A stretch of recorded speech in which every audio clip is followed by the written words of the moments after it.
Assalamualaikum warahmatullahi wabarakatuh. Selamat siang dan salam sejahtera untuk kita semuanya.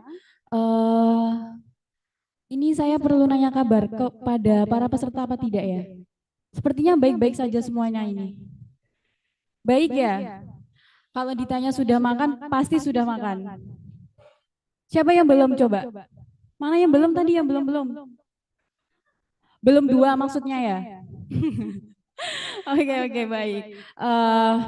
Eh, baik. Saya ucapkan selamat datang kepada Dr. Iskandar Muda, SHMH, selaku pemateri kita pada siang hari ini, yang mana materi kita pada hari ini tentang hukum acara Mahkamah Konstitusi. Sebelum mulai pada materi, izinkan saya membacakan CV beliau terlebih dahulu. Nama dan gelar Dr. Iskandar Muda, SHMH. Jabatan akademik asosiasi profesor atau lektor kepala.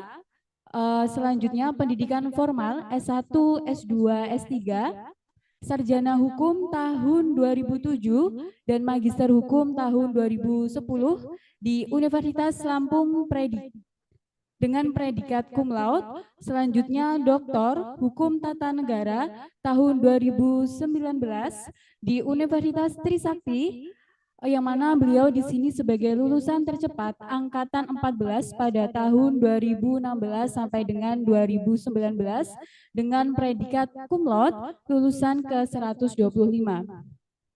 Tentunya beliau juga memiliki penghargaan dan prestasi yang sangat luar biasa. Sudah saya share screen di depan para peserta PKPA.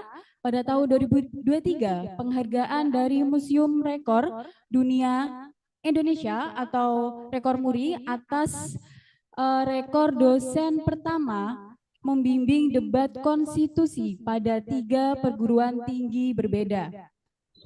Selanjutnya sebagai Ketua Kelompok 5 yang menjadi kelompok terbaik dalam acara TOT Sosialisasi 4 Pilar MPR RI diselenggarakan oleh MPR RI di Palembang pada tanggal 4 sampai 8 Juni 2015.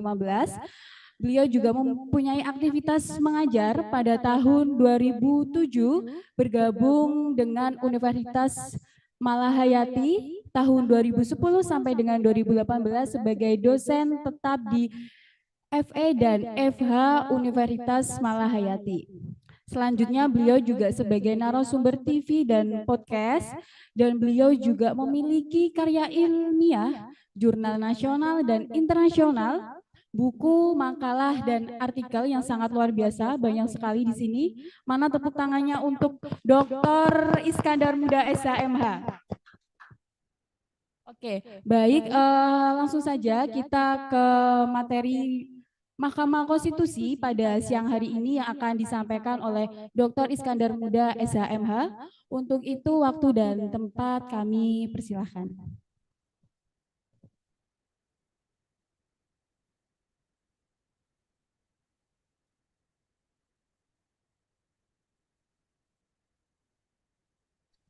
Terima kasih Ibu. Oke ya. Assalamualaikum warahmatullahi wabarakatuh. Ya. Mohon izin mungkin saya tidak menyebutkan nama ya. Saya ucapkan terima kasih kepada Dekan Fakultas Hukum Wijaya Kusuma. Izin Bapak, saya tidak mengenal namanya. Begitu pula seluruh jajaran panitia PKPA di Fakultas Hukum Wijaya Kusuma. Begitu pula Ibu Dokter Raden ya, saya selama ini komunikasi dengan beliau, dan Bapak Ibu semuanya ya. Saya di sini belajar juga ya, karena syukur alhamdulillah ini kampus yang mungkin kurang lebih yang ke-20 saya sebagai pengajar PKPA, dan saya selalu berprinsip saya tidak semuanya mengajar, saya pun belajar kepada Bapak Ibu yang di sini, karena untuk menjadi jiwa advokat tuh harus harus progresif ya, progresif dalam arti kata untuk pencarian ilmu ya. Mungkin terlalu kaku saya, izin Bapak Ibu kalau saya duduk, izin saya sambil berjalan ya. Sebagaimana diketahui, saya sudah diperkenalkan CV saya ya. Saya selalu mengajar materi itu biasanya hukum acara MK ya, terkadang sistem peradilan dan argumentasi hukum ya. Banyak kampus yang sudah saya berikan materi ya. Tapi Bapak Ibu mohon izin, saya asli akademisi ya, bukan praktisi ya. Kebetulan akademisi saya hukum tata negara ya. Kebetulan pula jurnal saya sudah 10 lebih jurnal terkait hukum konstitusi, baik di jurnal Mahkamah Konstitusi yang nasional dan internasionalnya, dan jurnal Komisi Yudisial. Begitu pula disertasi saya tentang perkembangan kewenangan konstitusional Mahkamah Konstitusi. Nanti Bapak Ibu silakan minta ke panitia, itu ada berbentuk e-booknya. Bahkan ada pula e-book hukum acara Mahkamah Konstitusi yang terbitan Mahkamah Konstitusi ada. Ya, jadi contoh format putusan berbagai perkara itu ada. Jadi Bapak Ibu silakan minta ke Ibu panitia, minta aja Google Drive ya. Itu ada semua. Karena hukum acara MK ini cepat berjalan ya. Berubah ya. Apalagi sekarang sengketa kemungkinan ada ya, walaupun hasilnya kita tidak tahu ya, terserah 8 hakim ya. Oke, materi kita, dan izin Bapak Ibu, ketika saya menyampaikan materi, biasanya di tempat saya berbagai kampus PKPA, Bapak Ibu mau bertanya silakan, tunjuk jari. Karena materi hukum acara MK di berbagai tempat saya memberikan materi, itu terkadang lebih afdol ketika dianyakan sesi diskusi. Kalau teori melulu, Bapak Ibu sudah ada ya. Tidak mungkin pula dalam 2 jam semua sengketa ya, 4 kewenangan dan 1 kewajiban dijabarkan. Yang ditekankan itu malah diskusi. Jadi ketika saya kasih materi, Pak izin diskusi. Bahkan saya kalau ngajar mahasiswa itu semakin banyak bertanya, A-nya gemuk. Bukan A kecil, A-nya gemuk. Terlepas salah benar, kita belajar di sini. Ya, pokok bahasannya yang pertama terkait kewenangan dan kewajiban Mahkamah Konstitusi. Ya. Pengertian hak uji material dan formil. Perbedaan pengujian di MK dan MA. Bentuk-bentuk pengujian undang-undang, jenis-jenis putusan Mahkamah Konstitusi, para pihak dan objek sengketa di MK, terlampir tuh ya, karena ada 4 perkara ya, 4 kewenangan dan 1 kewajiban, ada contohnya. Prosedur beracara di MK ada juga di e-booknya, format permohonan lengkap, dan contoh kasus.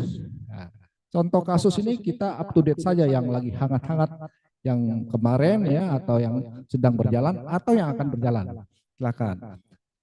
Terkait kewenangan dan kewajiban Mahkamah Konstitusi. Izin Ibu bawahnya.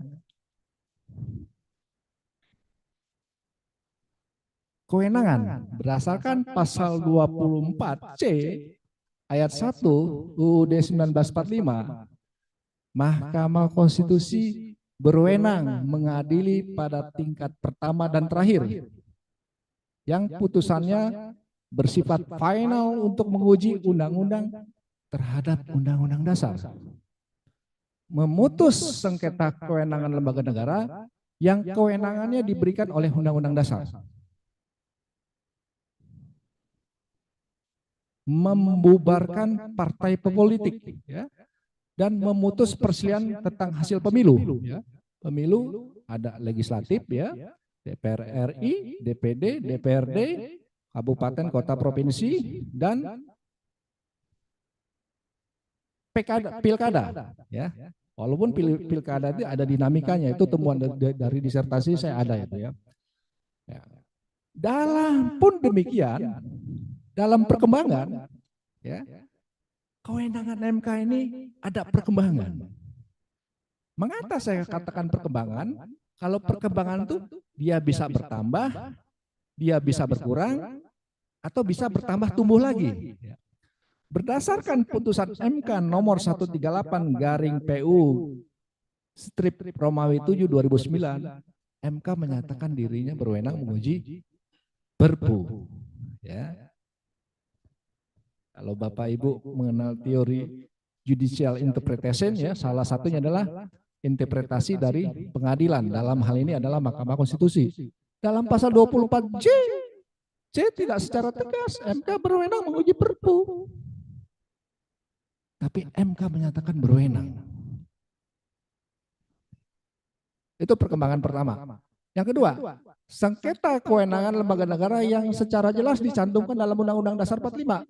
Dalam salah satu putusan Mahkamah Konstitusi, MK bukan hanya menangani sengketa lembaga negara yang ada dalam Undang-Undang Dasar saja, tapi bisa juga lembaga negara yang terbentuk karena undang-undang.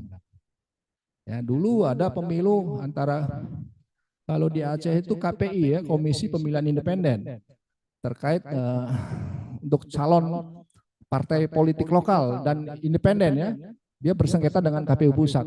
Itu dilaksanakan. Perkembangan ketiga, dulu MK hanya berwenang memutus pengujian undang-undang yang sudah ada setelah MK berdiri. 2003 MK ada, MK itu bekerja menguji undang-undang yang undang-undang disahkan di tahun setelah tahun 2003. Padahal banyak undang-undang yang sebelum berdirinya MK pada masa Orde Baru dan Orde Lama itu yang bermasalah. Akhirnya MK dalam sebuah putusan menyatakan MK berwenang menguji undang-undang baik setelah MK berdiri maupun sebelum MK berdiri. Semuanya artinya. Itu perkembangan ketiga. Perkembangan keempat tentang sengketa hasil pemilihan kepala daerah. Yang dulu bukan kewenangan MK, tapi dalam salah satu putusan MK dalam pertimbangan hukum yang mengatakan sebetulnya PHP kada atau biasa juga disebut pemilu kada itu rezim pemilu dalam pertimbangan hukumnya. Akhirnya dalam undang-undang berubah dari MA diserahkan ke Mahkamah Konstitusi. Berjalan masalah oknum ketua MK Akil Mukhtar itu kan terima suap, gonjang ganjing. Akhirnya MK mengatakan waktunya zamannya Hamzan Zulfa bahwa pemilu kada itu bukan rezim pemilu. Tapi ini putusan jenius. Dalam putusannya itu bukan rezim pemilu, tapi di bawahnya, di bawah amar putusan. Pun demikian, selagi belum ada badan peradilan khusus yang menangani sengketa pemilu kada, MK berwenang. Undang-undang berubah, masih mengatakan menunggu peradilan khusus. Sebelum itu ada, masih kewenangan MK. Akhirnya, putusan setahun yang lalu, MK menyatakan bahwa pemilu kada rezim pemilu. Karena pula badan peradilan khusus belum ada. Ya. Jadi ada dinamikanya. Hukum itu bisa berubah seiring berjalannya waktu. Apakah sudah ada pertanyaan? 4 kewenangan? Ayo. Pilkades pemilu enggak? Pemilu. MK berwenang enggak? Berwenang enggak? Enggak. Tapi boleh enggak sengketa pemilihan kades mengajukan ke MK? Boleh saja. Tapi permohonannya insya Allah pasti tidak dapat diterima. Ya. Jadi pemilu kan PRT aja pemilu ya sebetulnya ya. Kan dia pejabat negara digaji negara ya. Ya. Jadi nanti saya izin Ibu Panitia, saya akan membangun logika ya. Membangun logika, jangan kecewakan saya dari Jakarta di sini tidak ada yang membuli saya. Harus ada. Ciri-ciri advokat handal adalah rasa ingin tahunya tinggi, rasa ingin memberikan argumentasinya tinggi, rasa ingin tahu memberikan legal opinion-nya harus tinggi. Ya. MK berwenang nggak menguji tap MPR? Berwenang. TAP MPR masuk hierarki peraturan perundang-undangan nggak? Masuk. Nah, itu dalam temuan disertasi saya, Bapak Ibu juga. Dulu pernah ada yang menguji TAP MPR. Kalau tidak salah terkait Soekarno ya, yang diduga ada keterlibatan Partai Komunis ya. MK menolak. Menolak. Ya. Karena itu bukan kewenangannya. Ya. Tapi sekarang sudah ada lagi yang menguji, bukan menguji TAP MPR-nya, menguji undang-undang tata cara pembentukan peraturan perundang-undangan. TAP MPR masuk hierarki. Jadi yang diuji itu undang-undangnya. Ya. Permohonan pertama ditolak juga. Permohonan yang pertama yang itu ditolak juga. Sekarang kononnya kalau tidak salah satu guru besar hukum tata negara menguji juga. Bagaimana TAP MPR itu bisa mengatur juga, bukan hanya sekedar menetapkan saja. Ya, jadi Bapak Ibu harus siap nih jadi advokat, baca sini, baca sini, baca sini.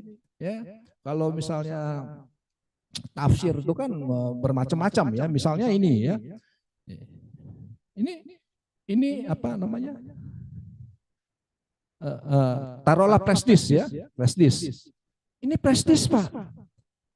Kalau Bapak ini yang dari depan melihat bentuk garis lurus. Enggak Pak, bentuknya garis ini garis lebar.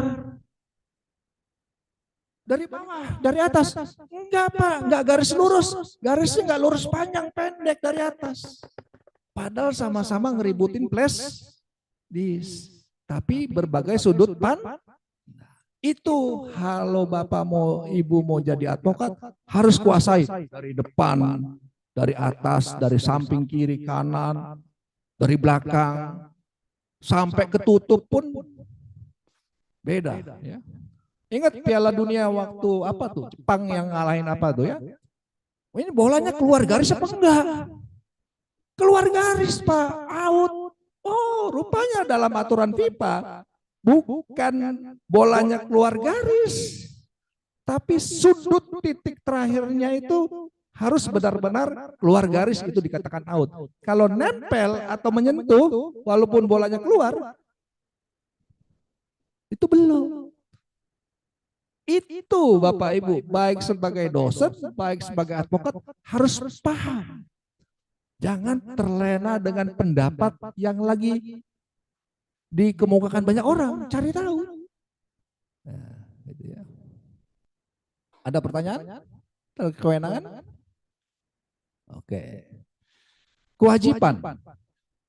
Pasal 24C ayat 2 Undang-Undang Dasar 1945, Mahkamah Konstitusi wajib memberi putusan atas pendapat DPR mengenai dugaan pelanggaran presiden dan garing atau wakil presiden menurut Undang-Undang Dasar. Sudah berapa kali presiden di Indonesia diimpeachment, dimakzulkan, diberhentikan dalam masa jabatannya? Ayo, ayo. Kalau nggak ada yang nggak tahu, nggak lulus semua ya. Ya. Ayo, tunjuk jari.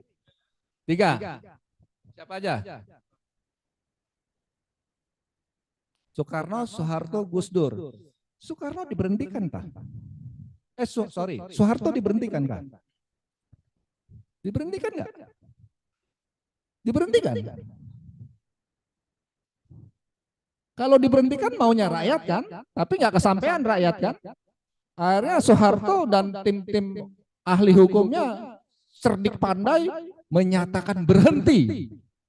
Bukan mengundurkan diri, menyatakan berhenti, di sampingnya wakilnya sudah siap, langsung dilantik. Jadi Soeharto tidak diberhentikan. Walaupun rakyat menduduki istana, menduduki MPR DPR untuk memberhentikan Soeharto, tapi dia nggak sempat itu. Ya, dia menyatakan berhenti, di sebelahnya udah ada penggantinya, Mahkamah Agung udah pegang Al-Quran. Ya, itu hebatnya Prof. Yusril ya. Nah seperti itu. Ya, saya izin Bapak Ibu, ketika saya menyebut nama, bukan arti kata saya ada kedekatan subjektif ya, tapi saya membicarakan ilmu ya. Udah siap berhenti, sudah ada penggantinya, sudah ada Mahkamah Agung, pegang Al-Quran. Nah, jadi yang diberhentikan Soekarno, ya, karena pidato pertanggungjawabannya ya ditolak, ya, awas sekarang. Yang kedua, B.J. Habibie, ya, karena Baliget gitu ya. Tapi akhirnya politiknya jadi adem. Di pemilu langsung Habibie tidak mencalonkan. Yang ketiga, Gus Dur. Nah, kalau Gus Dur ini unik. Sebelum dia diberhentikan, dibekukan itu MPR DPR sama dia. Salah satu partai politik dibekukan juga sama dia. Mahkamah Agung juga digitukan. Tengah malam mengeluarkan dekret kan. Besok paginya MPR melakukan rapat memberhentikan Gus Dur. Pintar Gus Dur tuh. Ya buktinya kejadiannya 10 ramalannya terjadi ya. Ingat ketika saya nyebut-nyebut nama bukan artinya mendukung, saya membicarakan ilmu di sini ya. Ya, 10 tebakan ramalan Gus Dur ya kejadian ya. Emang heboh itu Gus Dur. Dan salah satu dekretnya mempercepat pemilu. Kalau dekret Soekarno kan dulu menunda pemilu, dia mempercepat. Coba ya. Memang kalau orang brilian, nah seperti itulah ya yang saya katakan tadi, pemikirannya tuh harus tek tek tek. Ya. Karena nanti Bapak Ibu jadi advokat, saya selalu mengatakan peserta PA di seluruh Indonesia, bukan bicara menang kalahnya. Orang salah pun punya hak konstitusional untuk dibela. Bapak Ibu akan dilihat bukan menang kalahnya yang paling utama, tapi sejauh mana Bapak Ibu mempertahankan hak-hak konstitusional keadilan untuk klien Bapak Ibu. Pemerkosa, pembunuh, perampok pun itu punya hak Bapak Ibu. Artinya lo habis korupsi 3 triliun, digampar-gampar, ya nggak boleh. Ya. Disitulah peran advokat untuk memperjuangkan hak-hak konstitusional, hak-hak asasi klien Bapak Ibu. Menang kalah urusan nanti. Jadi ya, yang sudah diberhentikan adalah Soekarno, Habibie, dan Gus Dur. Ya. Tapi itu sebelum ada Mahkamah Konstitusi. Sekarang belum pernah terjadi. Yang mengajukan saja belum ada. Cuma yang jadi unik sekarang, yang mempunyai legal standing, kedudukan hukum untuk memberhentikan presiden adalah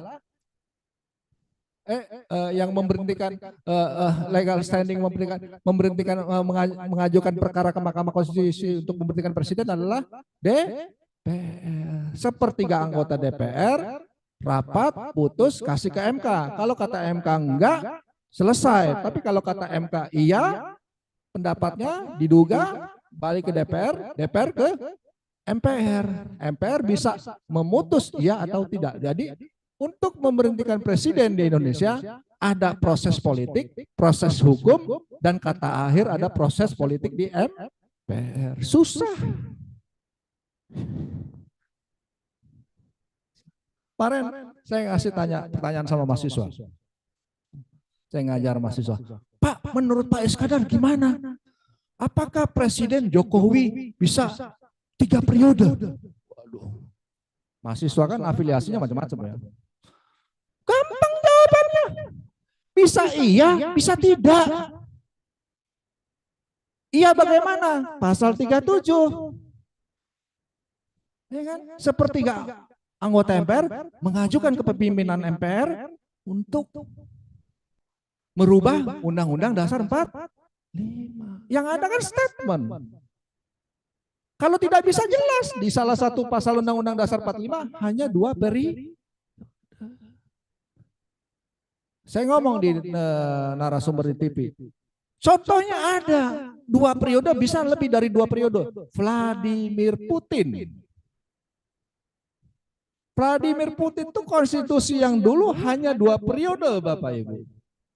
Akhirnya konstitusi Rusia di referendum, masa jabatan dia tuh seolah-olah dienolkan. Dan dia bisa mencalonkan kembali di tahun 2025 ini. Bahkan dalam konstitusi Rusia mengatakan hukum Rusia lebih tinggi dari hukum internasional. Artinya apa? Disitulah jeniusnya. Artinya selagi untuk kepentingan membela negara, Vladimir Putin tidak bisa diimpers. Kalau saya analogikan dia membardir Ukraina, karena Ukraina alasannya merongrong wilayah Rusia, dia tidak bisa. Sudah dijamin konstitusi. Padahal mahkamah Eropa sudah menyatakan itu kejahatan perang. Nggak berlaku. Ya. Pak Iskandar, apakah pemilu itu bisa ditunda atau tidak? Gampang jawaban saya. Bisa iya, bisa tidak. Tidak jelas. Kan? 5 tahun sekali. Ya, kalau iya, ya sepertiga anggota MPR. Artinya Bapak Ibu calon advokat jangan terpacu dalam satu pandangan hukum. Jadi ketika Bapak Ibu punya klien, ini loh yang kalau yang A, ini loh yang B, ini yang C, konsekuensinya beda-beda. Ya. Ngeri Pak, kalau kita tidak. Jadi saya ada berpendapat lebih baik kita bingung dalam keadaan memahami berbagai pendapat daripada bingung dalam memahami satu pendapat. Berbahaya. Ya kalau pendapatnya benar, kalau enggak, nah, gitu ya. Itulah terkait kewenangan dan kewajiban Mahkamah Konstitusi. Ada yang bertanya?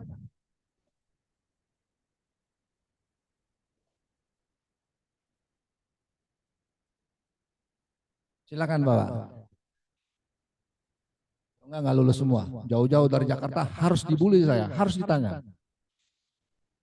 Silakan. Biasanya yang paling depan ini aktif, Bapak. Nah, ya, biasanya aktif sekali. Silakan. Baik, terima kasih Ibu Moderator dan Bapak pemateri yang sangat bagus penjelasannya dan pemberian ilmunya. Nah, kemarin saya sempat nanya tapi belum mendapatkan jawaban yang menurut saya tepat. Terkait putusan MK-MK, Pak. Nah, putusan MK-MK bahwasanya mengadili terkait Profesor Usman terkait dugaan pelanggaran kode etik yang telah dinyatakan melanggar kode etik, dan setelah itu selesai dengan putusan MK-MK diberhentikan sebagai ketua dan dijadikan anggota MK lagi. Nah, setelah itu Anwar Usman mengajukan permohonan ke PT UN dan kemarin putusannya telah menyatakan permohonan Profesor Usman dikabulkan seluruhnya oleh PT UN. Pertanyaannya, ini kemarin sempat ditanyakan, Pak. Pertanyaannya, apakah MK itu merupakan badan negara yang hasil putusan kode etiknya bisa diuji, bisa diajukan atau bisa diajukan ke PT UN sebagaimana mestinya PT UN itu mengadili semua kebijakan yang dikeluarkan oleh lembaga negara. Terima kasih. Oke, bagus pertanyaannya, kritis. Sudah putusannya mengabulkan. Mengabulkan Anwar Usman kembali lagi jadi ketua. Artinya gelar profesornya nggak dicabut ya dari mana? Profesornya kan kalau nggak salah profesor kehormatan dari universitas apa itu ya? Saya baru tahu ini, putusannya mengabulkan. Hah? Putusan sela apa putusan akhir? Putusan sela. Kalau putusan sela belum putusan akhir, Pak. Kalau putusan sela itu belum putusan akhir. Kalau putusan MK itu kan ada yang putusan akhir, final dan mengikat. Putusan sela, ya. Putusan sela itu biasanya lembaga peradilan memerintahkan sesuatu atau tidak melaksanakan sesuatu, melaksanakan sesuatu atau tidak melaksanakan sesuatu. Ya. Berarti kita masih ragu ya, saya tidak perkembangan juga ya. Kalau putusan sela itu belum putusan akhir. Ya. Oke lah ya. Kalau putusannya putusannya dia misalnya kalau kata Bapak benar sudah akhir, dia dikabulkan, kan ada proses banding, Pak.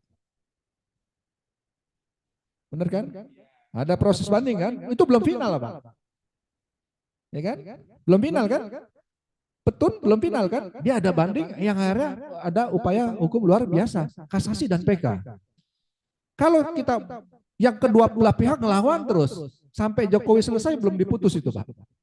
Apakah kita mau terlena-lena terhadap hal yang masih di awam-awam? Oke. Apakah MK itu bisa diuji ke lembaga peradilan? Tergantung situasinya juga, Pak. Kita lihat terkait partai politik, salah satu partai politik digugat. Gampang aja petun memutus, itu terserah ADRT parpol kok. Begitu pula tentang apa ya kemarin terkait caleg, terserah parpol kok. Ya. Kayaknya kita sepakat itu belum pasti putusannya akhir ya. Kalau putusan sela tidak ada eksekusi, Pak. Dia putusan sela itu sifatnya diminta kepada pihak terkait untuk melaksanakan sesuatu atau tidak melaksanakan sesuatu. Ya.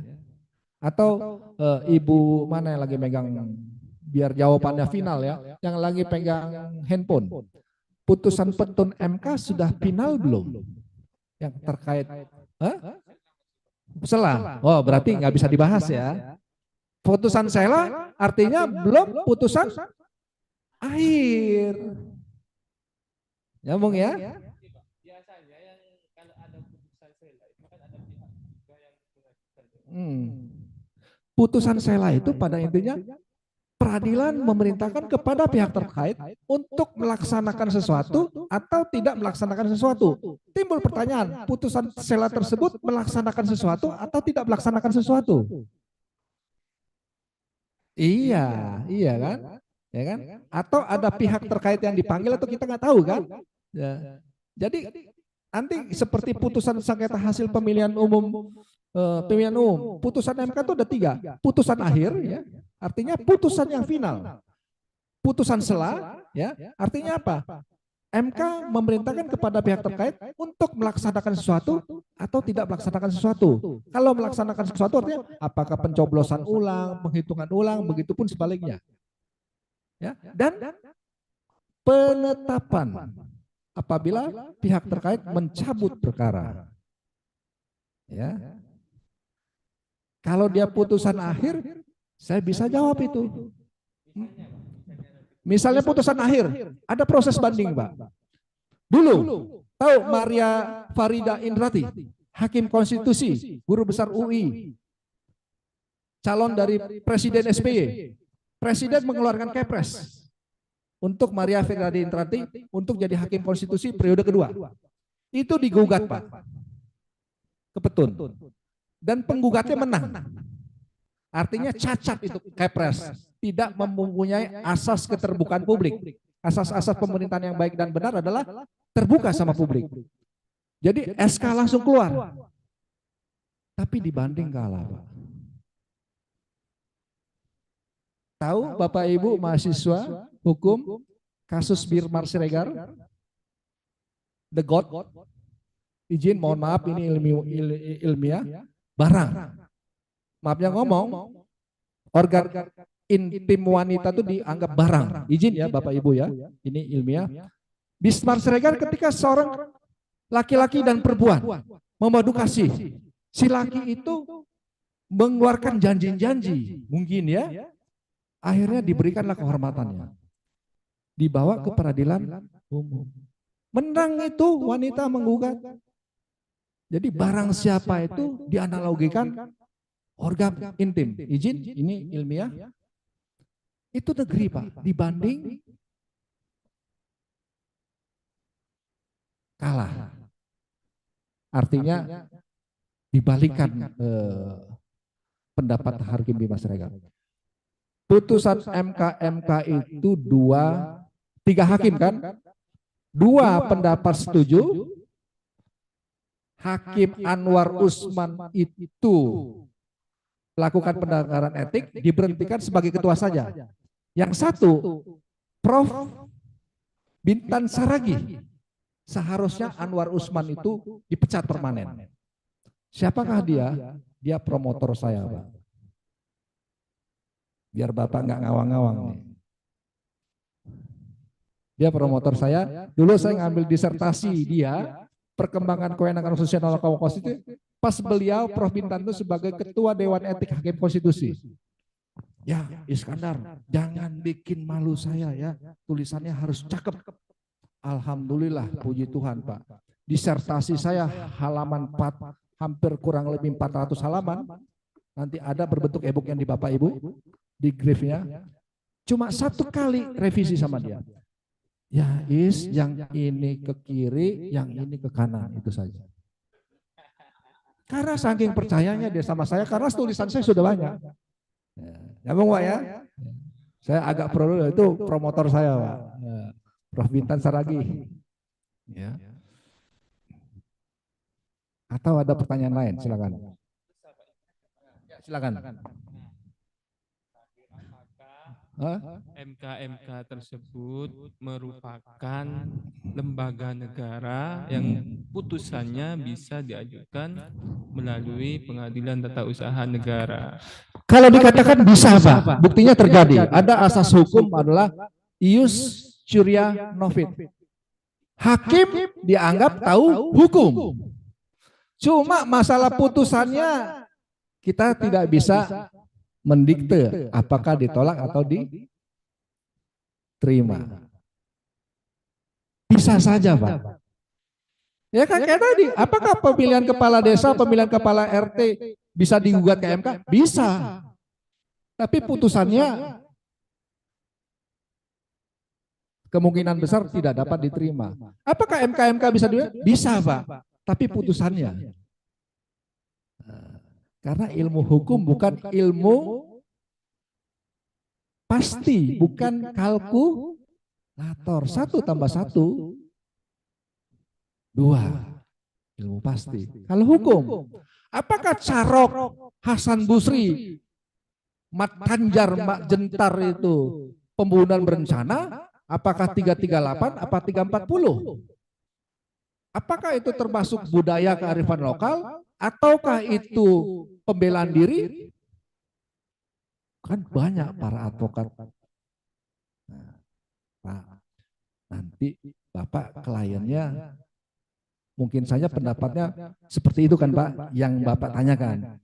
Coba kalau seandainya Bapak punya klien yang bertolak belakang yang pemikiran Bapak. Karena klien Bapak, Ibu nanti kan bukan Bapak Ibu yang menentukan kan? Ya walaupun bisa saja menolak, punya sikap ya. Punya sikap ya. Jadi apakah MK itu bisa diuji? Bisa Pak. Tapi kalau saya sebagai akademisi, ya mbok gimana? Hukum itu kan harus pasti, udah diputus diuji. Ya. Diputus kok bisa diuji? Putusan MK final mengikat. Putusan MK bisa nggak diuji kembali? Bisa. Ya. Berdasarkan peraturan Mahkamah Konstitusi, pengujian undang-undang, pasal yang sudah diperkarakan di Mahkamah Konstitusi bisa diuji kembali ke Mahkamah Konstitusi dengan catatan batu argumentasi yang berbeda. Contohnya putusan usia capres kemarin diuji, ya, yang 4 ditolak, setelah jam 1 diterima, diuji kembali ke mahasiswa, kalau nggak salah mahasiswa Nahdlatul Ulama menguji kan pasal tersebut juga kan. Apakah putusan MK kan Undang-Undang Dasar 45 mengatakan final dan mengikat? Itu kan melanggar konstitusi Pak, kalau udah diputus pasal tersebut kok diuji kembali? Ya faktanya bisa Pak. Jadi kalau advokat tuh lompat. Nggak bisa jadi bisa jadi nggak bisa. Nah, ya nyambung ya.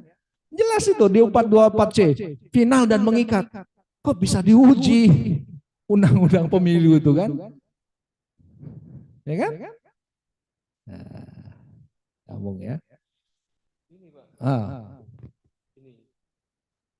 pernyataan persnya Profesor Mahfud MD menyatakan bahwasanya putusan MK itu mengikat dan final, Pak. Nah, mungkin yang dimaksud Bapak tadi itu bahwasanya dalam satu serangkaian peristiwa itu kebetulan itu sama tuntutannya maupun gugatannya, yaitu yang satunya ditolak, satunya ditolak, satunya ditolak, keempatnya yang diterima. Nah, mungkin itu yang dimaksud Bapak. Tapi kalau berdasarkan pernyataan banyak orang, bahwasanya putusan MK itu mengikat dan final. Mengikat dan final ketika diputus kepada seluruh bangsa Indonesia. Artinya mau besok atau sejam kemudian bisa Pak diuji kembali. Tapi dengan catatan, kalau batu ujinya sama, kasus posisinya mirip-mirip sama, sudah pasti putusannya tidak dapat diterima. Ya, karena sudah objektivitasnya sama. Tapi kalau pasalnya berbeda, argumentasi konstitusi, misalnya yang pertama pasal 28E ayat 1 dikabulkan, diuji kembali, pemohonnya menggunakan pasal 28E ayat 2, itu bisa. Hati-hati pendapat seseorang yang mengatakan, dulu Prof. Rusil mengatakan, wah MK tidak berwenang menguji perpu. Tapi ujung-ujungnya dia menguji perpu. Prof. Mahfud mengatakan, oh MK tidak boleh membatalkan undang-undang, tidak boleh membuat norma baru. Ingat dulu, dalam disertasi saya banyak juga putusan MK zaman Mahfud MD membuat norma baru. Salah satunya putusan 138 ini. Terkait anak nikah siri. Terkait apalagi DPT. Jadi jangankan yang diuji kembali Pak. Temuan telitian saya, putusan MK pun bisa berlaku surut. Bingung advokat, calon-calon advokat. Kok putusan bisa berlaku surut? Sudah Pak. Tahu Amroji? Amroji itu dipidana karena melanggar undang-undang tindak pidana teroris. Padahal waktu ngebom Bali undang-undang itu belum ada Bapak Ibu. Iya, karena kejadian luar biasa. Yang DPT dulu kan yang punya hak coblos apabila sudah punya KTP. Nah ada orang yang belum punya KTP tapi dia sudah punya pendaftaran pengurusan KTP. Emang mengatakan norma itu konstitusional jika mencakup pula orang yang sudah bukti punya pengurusan KTP. Pemilu sebentar lagi akhirnya berlaku surut. Nyambung ya? Bagus, harus beruntun Pak. Jiwa advokat begini. Wah. Ada lagi? Silakan Ibu. Ya. Gak apa-apa. Ibu tenang saja, tenang saja. Ya, silakan. Tenang aja Ibu. Saya harus banyak jalan, jauh-jauh ke Surabaya harus sambil olahraga. Tenang aja. Ya, silakan. Nama?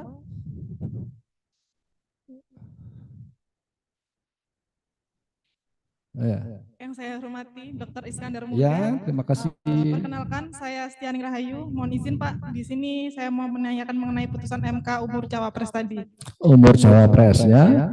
Jadi bagaimana pengambilan keputusan dalam rapat permusyawaratan hakim, karena di putusan 91 kemarin kalau saya tidak salah tadi yang Bapak sebutkan itu sebenarnya ada 3 hakim menerima, 3 hakim menolak, serta ada 2 hakim yang dissenting opinion ya Pak.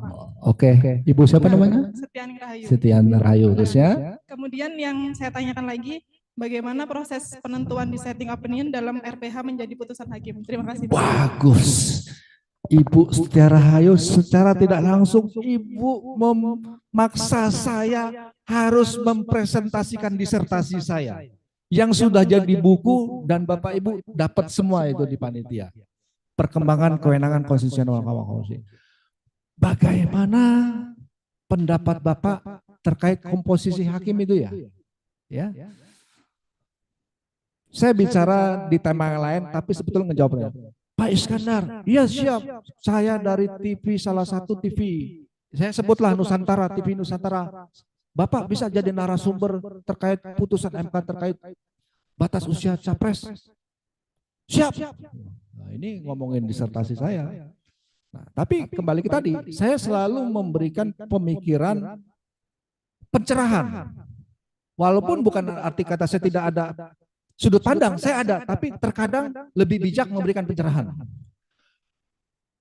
Dalam disertasi saya disebut mengatakan untuk putusan Mahkamah Konstitusi, spidol ada, ya, putusan Mahkamah Konstitusi itu terdapat 3 pendapat hukum, Bapak Ibu. Ada setiap putusan Mahkamah Konstitusi itu ada 3 jenis pendapat hukum. Yang pertama, pertimbangan hukum.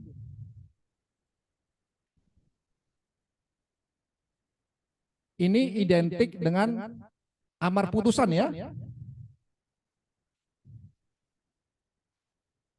Ya, dasar amar putusan. Yang kedua, izin peserta online,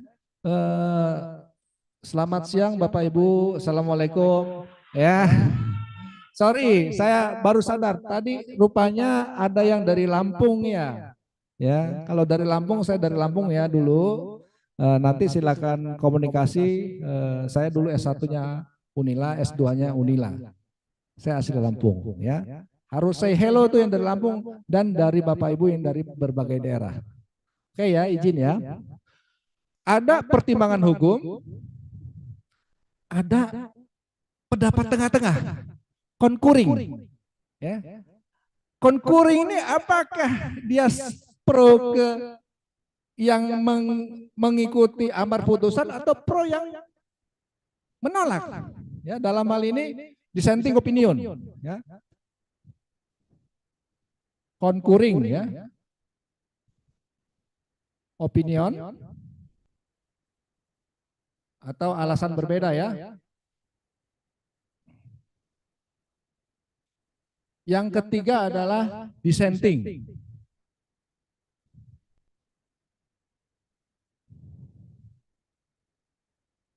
Opinion. Ini alasan berbeda, pendapat berbeda.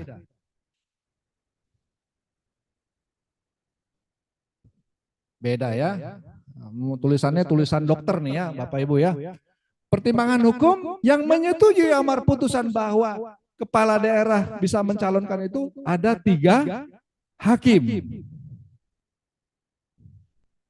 Yang konkuring ada 2 hakim.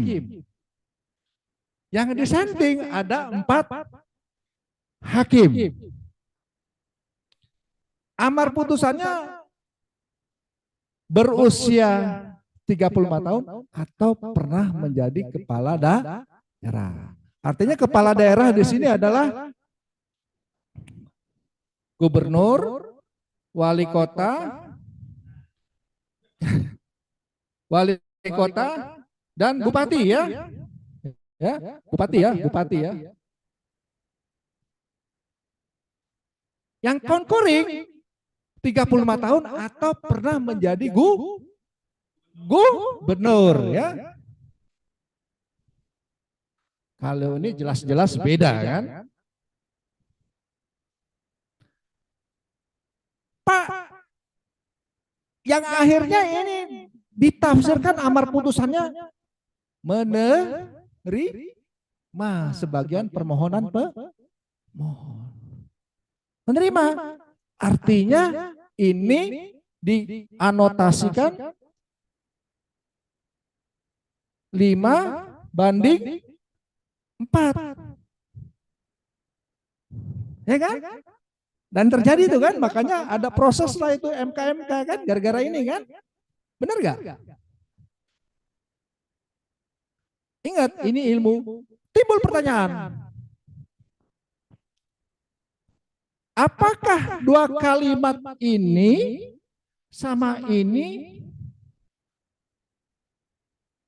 alasan berbeda atau pendapat berbeda? Nah, Bapak pendapat berbeda, tapi buktinya Hakim MK menyatakan alasan berbeda.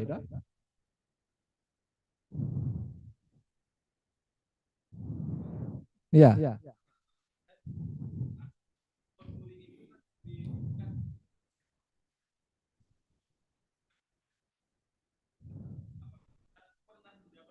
Ah.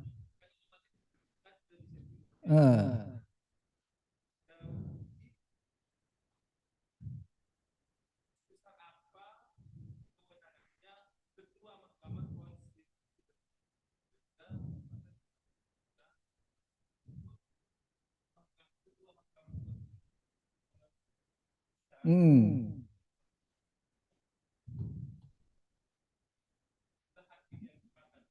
Jumlah yang karena Bapak, iya, karena pendapat Bapak harusnya konkuring itu dianalogikan disamakan ke kanan, pendapat berbeda.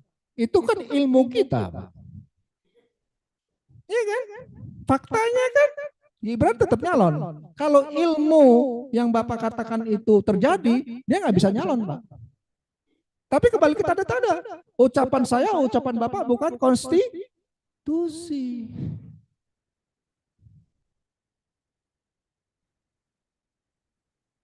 Dan saya ketika ngomong di media TV, saya pendapatnya bukan saya tidak punya pilihan ilmu, saya tengah-tengah. Buktinya pada masyarakat resah, apakah konkuring ini masuk ke pendapat berbeda atau masuk yang menyetujui? Memang secara ilmu ada salah satu kamus hukum mengatakan konkuring atau alasan berbeda adalah mendekati pendapat mayoritas hakim. Nah, Bapak Ibu jawab dulu ini sama ini mayoritas mana? Ya, itu ilmu, Pak.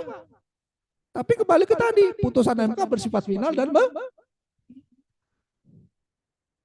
aduh, Pak Iskandar nih kemana ya? Enggak, Pak, saya orang akademisi, saya mempertahankan. Ya kan? Itu ilmu, Pak. Ya. Hah?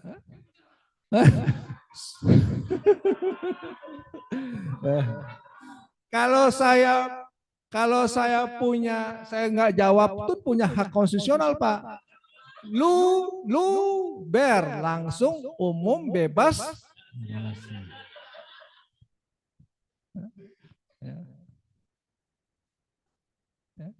Nanti kita bisa lacak. Apakah Pilpres ini bisa diperkarakan ke MK? Ya bisa.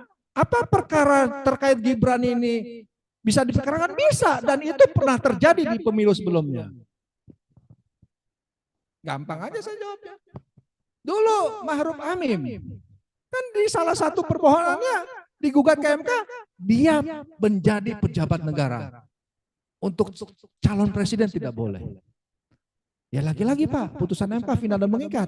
Permohonan ditolak. Dikasih kita 4 SKS, saya masih ingat tuh 2019 ya, dari pagi sampai subuh ya. Oh, si Yusril ngomong, si Denny ngomong, siapa lagi yang dari UGM itu? Edi Haris ngomong kan. Kita Denny ngomong, masyarakat percaya. Terusnya Profesor UGM ngomong siapa? Edi Haris, masyarakat percaya. Nah itu Pak yang saya maksud. Sebagai pembelajar lebih hukum, lebih baik kita bingung dalam memahami berbagai pendapat. Daripada bingung hanya memahami satu pendapat. Kalau bingungnya cuma pegang satu meja kan repot Pak. Tapi kalau gempanya pegang kiri ada tangan ke kanan, ke kanan ada tangan ke kiri. Apalagi sampai nyender tembok, pegang tembok ya kan. Temboknya rubuh. Nah, bahaya ya. Jadi ada asas hukum, konkuring itu idealnya cenderung mengikuti pendapat mayoritas hakim. Ya lagi-lagi putusan MK final dan mengikat. Yaitu ya terkait komposisi. Dan saya menemukan sebelum di film Dirty Vote itu bicara komposisi hakim, saya sudah ngomong Bapak Ibu disertasi saya tentang komposisi hakim. Saya sudah ngomong di TV, salah satu TV swasta di Jakarta. Ini omongan gua nih, nggak senang juga saya. Lihatlah linknya, nanti ada di disertasi saya. Komposisi, penulisan yang benar tuh begini. Komposisi hakim yang pertama pertimbangan hukum, artinya pendapat hukum yang memutus amar putusan. Yang kedua konkuring, alasan berbeda, dan pendapat berbeda. Karena konkuring ini alasan berbeda. beda dengan pendapat berbeda. Misalnya pengujian misalnya ya, salah satu orang melamar kepada gadis. Gadis itu menolak. Padahal sudah teman satu kuliah. Tapi ada orang aneh juga, nggak dikenal, melamar. Lamaran tidak dapat diterima. Yang satu kenal ditolak, yang satu kenal juga enggak dijawab ditolak, tidak diterima, pintunya aja nggak dibuka rumah. Logikanya gitu ya. Itu ya. Jadi ini temuan disertasi saya. Jadi Bapak Ibu nanti menganalisis komposisi hakim itu 3. Bahkan di TV itu dalam sumber mengatakan sungguh berbahaya kalau nanti jumlah hakim 8. Walaupun di peraturan Mahkamah Konstitusi apabila terbelah 2, ketua yang menentukan. Kalau tidak ada ketua, wakil ketua. Kalau tidak ada ketua dan wakil ketua, usia yang paling tua. Lah, apakah mungkin sengketa pilpres, sengketa ini hanya ketua atau wakil ketua atau yang paling tua? Karena ada asas dalam peradilan pidana, apabila hakim terbelah 2, pendapatnya seimbang, terdakwa lepas. Sarankan tuh ke MK. Ya, kalau bisa jangan 8 lah, jumlah hakim tuh di mana-mana ganjil. 1, 3, 5, 7, 9. Ya. Itu ya Bu terkait komposisi ya. Yang kedua apa pertanyaan nanti? Lupa saya. Proses penentuan dissenting opinion dalam RPH menjadi putusan hakim. Nah, jadi sebelum pengucapan putusan itu Bapak Ibu, para hakim itu sudah tahu komposisinya apa putusannya. Cuma dalam hukum acara Mahkamah Konstitusi tidak ada aturan diucap rapat RPH hari Senin misalnya paling lambat 3 hari atau 5 hari atau sebulan, enggak ada. Nah itulah dulu Akil Mukhtar menggunakan kekuasaannya sebagai hakim MK untuk melakukan tindak pidana korupsi. Dia sudah tahu nih putusan belum diucap sama oknum ketua MK tersebut ya. Dia sudah tahu hasilnya. Dia komunikasi dengan calon-calon kepala daerah dari mana. Udah lo gini, lo menang kok, tenang aja. Padahal dia sudah tahu putusan. Ya. Kalau kata Prof. Mahfud itu dikatakan menembak dari atas kuda, jadi sudah pasti. Ya. Jadi itu yang kalau kita lihat kan, kalau di Dirty Vote ya, walaupun itu sudah larang tapi ini ilmu ya, beda putusannya ketika sebelum ini dan susah ini, ya sah-sah saja. Ya dia ngomong begitu kan, ya. Jadi penentuannya gitu. Nah, yang jadi masalah itu Bu. Makanya kalau ini sebut saya katakan putusan Betty. Apa? Beda-beda tipis. Beda usia capres 70 tahun. Ya kan? Wah, ketuaan tuh jadi presiden 70 tahun. Permohonannya tanpa dissenting, tanpa konkuring. Saya sebut putusannya apa? Di YouTube ada. Beda betul. Yang bahaya itu memang Betty ya. Beda-beda tipis. Yaitu. Apakah 5:4 ataukah 4:5? Tapi lagi-lagi putusan MK final dan mengikat itu karena konstitusi kita. Yang benar adalah ini. Walaupun dalam perspektif ilmu hukum ada pandangan juga seperti ini.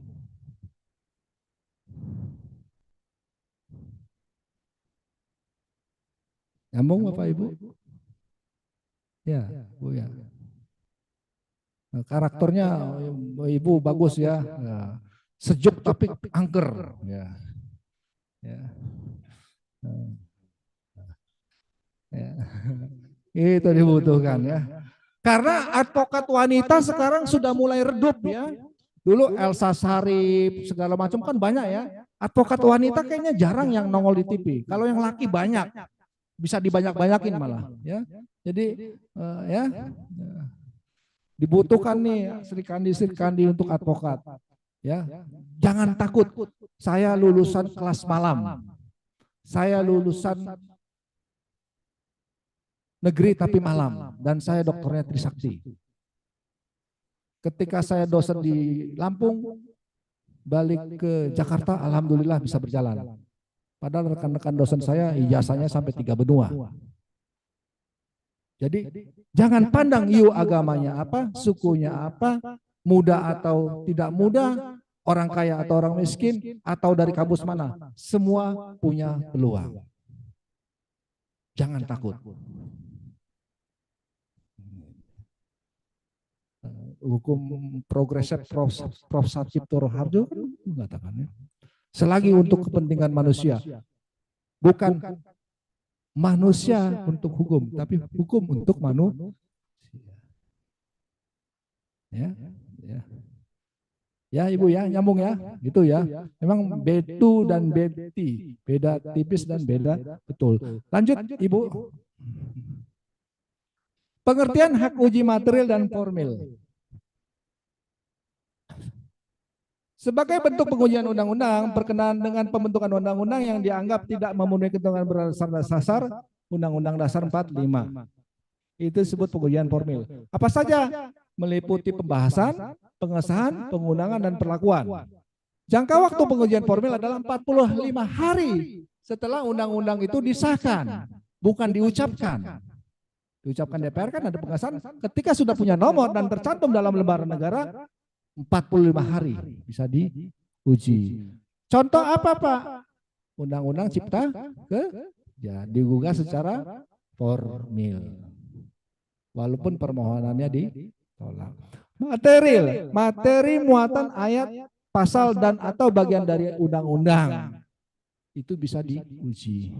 Pasal 1, ayat 1, bahkan penjelasan bisa juga diuji. Bahkan lampiran bisa diuji. Kayak undang-undang APBN kan ada lampiran kan, bisa diuji. Itu pernah terkait kalau tidak salah terkait 20% anggaran untuk pendidikan negara, pendidikan ya APBN. Minimal 20%. Ada yang nyambung? Pertanyaan? Formil dan material? Bapak? Ayo dong. Saya harus keluar keringat banyak nih, jauh-jauh dari Jakarta. Harus ditanya yang ngeri-ngeri sedap. Jadi advokat yang ngeri-ngeri sedap kan enak ya? Artinya apa? Harus Bapak Ibu sebagai klien itu kan untuk memperjuangkan hak-hak klien itu kan ngeri-ngeri sedap, Bu. Ya kan? Bukan sedap aja, ngeri-ngeri juga kan? Ya kan? Ya. Lanjut. Nah, ini perbedaan pengujian MK dan Mahkamah Agung. Pasal 24 ayat 2 UUD 1945, pelaku kekuasaan kehakiman dilakukan oleh Mahkamah Agung dan Mahkamah Konstitusi. Salah satu kewenangan Mahkamah Agung adalah menguji peraturan perundang-undangan di bawah undang-undang terhadap undang-undang. Jadi undang-undang ke bawah, peraturan pemerintah, peraturan presiden, ya, dan berikutnya itu ujinya di Mahkamah Agung. Sedangkan Mahkamah Konstitusi berwenang menguji undang-undang terhadap undang-undang dasar. Dalam hal ini artinya kewenangan MK disebut judicial review. Mahkamah Konstitusi disebut constitutional review. Salah Pak, buktinya di koran judicial review di Mahkamah Konstitusi, judicial review di Mahkamah Agung. Ya biasa-biasa saja. Kalau bahasa media juga kan berdasarkan keterangan profesor bla bla bla bla memberikan keterangan saksi ahli. Salah itu Bu, kalau secara ilmu, tapi sudah kebiasaan. Karena saksi dan ahli dua hal yang berbeda. Saksi yang melihat, merasakan, kalau ahli berdasarkan kompetensinya. Bidang ilmunya apa? Ya. Beda kalau di Amerika. Judicial review benar. Karena Mahkamah Supreme Court di Amerika cuma satu. Mahkamah Agung. Dan kewenangan Mahkamah Agung Amerika Serikat tidak jauh berbeda pula kewenangan Mahkamah Agung dan kewenangan Mahkamah Konstitusi. Pun demikian dalam disertasi saya temukan juga terkadang ada dua pandangan berbeda antara putusan Mahkamah Konstitusi dan putusan Mahkamah Agung. Ingat dulu kasus Osman Sabtaodang? Ya, putusan MK mengatakan begini. Tapi MA begini. Itu dijadikan tema debat konstitusi itu tahun 2018 kalau nggak salah. Jadi MK mengatakan PK bisa di PK kembali. Tapi Mahkamah Agung mengeluarkan surat edaran tidak lebih dari 3 kali ya. 3 kali. MK bisa diuji kembali. Mana yang diikutin?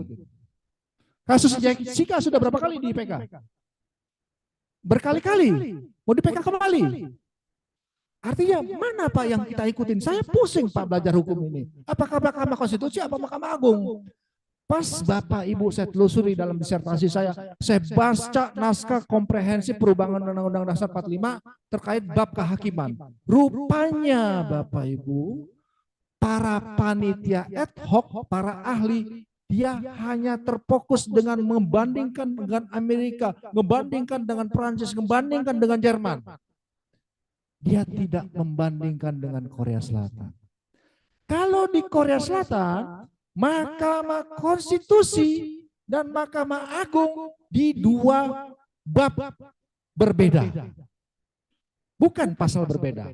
Yang satu Supreme Court Mahkamah Konstitusi, yang satu bab tentang Constitutional Court Mahkamah Konstitusi. Di bagian tentang Mahkamah Agung Korea Selatan, Supreme Court mengatakan apabila Mahkamah Agung ragu atau tidak tahu terhadap permasalahan hukum, hukumnya wajib bertanya kepada Mahkamah Konstitusi Korea Selatan. Apabila Mahkamah Konstitusi Korea Selatan sudah memberikan pendapat hukum terkait ini, bla bla bla bla, Mahkamah Agung hukumnya mengikuti apa Mahkamah Konstitusi. Yang salah bukan Mahkamah Konstitusi Mahkamah Agung. Oh, rupanya tim ahli tidak membandingkan dengan Korea Selatan. Kan ada prinsip hukum. Hakim dianggap tahu hukum, tidak berlaku hakim konstitusi aja. Hakim agung pun punya itu. Jadi ada kesalahan. Itu temuan disertasi. Oh begitu. Sibuk dengan Amerika, Prancis, Jerman. Oh yang Asia enggak. Sekarang mau digadang-gadang kewenangan apa? Constitutional question, constitutional complaint. Dan itu sudah berlaku di Korea dari dulu. Padahal orang Korea banyak dihajar pakai tangan sama orang Indonesia. Siapa? Megatron. Ya kan? Tajar. Lo sih dari dulu gak ngomong-ngomong Mahkamah Konstitusi kan. Coba lo ngomong kan. Mau jungkir balik ada 3 orang gitu ya. Ya. Pada itulah efeknya bisa kalau efek positif banyak rekan orang Korea pakai hijab ya diajarin bahasa Indonesia mau berkunjung itu yang kita cari ya. Ya, silakan.